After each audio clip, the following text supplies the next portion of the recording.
Барлықтарыңызға сәлем.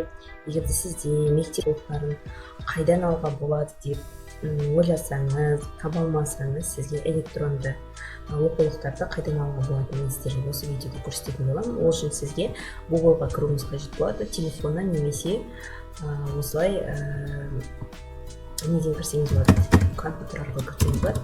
Ағылшынша немесе орысша оқулық деп жазамыз. Бізде мынандай оқулық.kz деген сайт шығады. Осыған кірсек, бізде бұл жерде барлық бірінші сыныптан бастап 11-ші сыныпқа дейінгі оқулықтардың электронды нұсқалары бар. Міне көрсеңіз болады.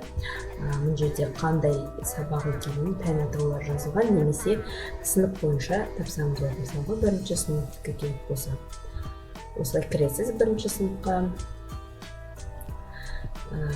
Осы жерден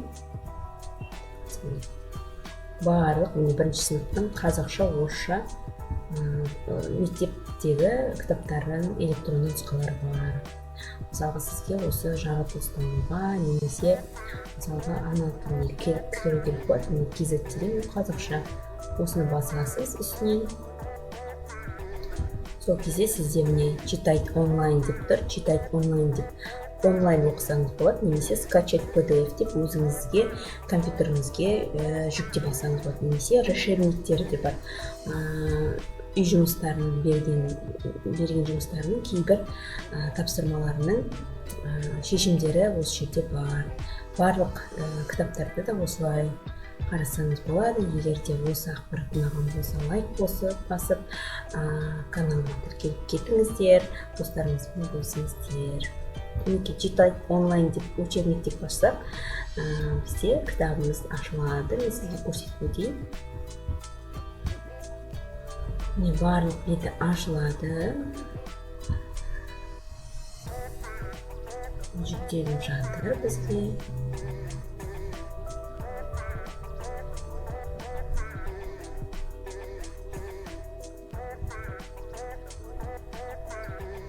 Мына жерде беттер саны тұрады. Бұлай жылжытсаңыз болады, немесе мышкамен жылжытсаңыз болады, немесе мына жерден жылжытсаңыз болады. Оң жақтан жүктеліп жатыр. Ана тілі деп бірінші бетінен бастап, барлық беттері бар. Мысалға, сізге 40-шы бетке, 45-ші бетке ауысу керек болса, 45 деп жазсаңыз, міне осылай 45-ші бетке ауысасыз. Көрінбей жатырған болса, осылай қосуды бассаңыз, сізге жақындатып береді кітапты. Видео ұнаған болса, пайдалы болса, лайк басып, достарыңызбен бөлісіңіздер, міндетті түрде каналыма подписаться етіңіздер.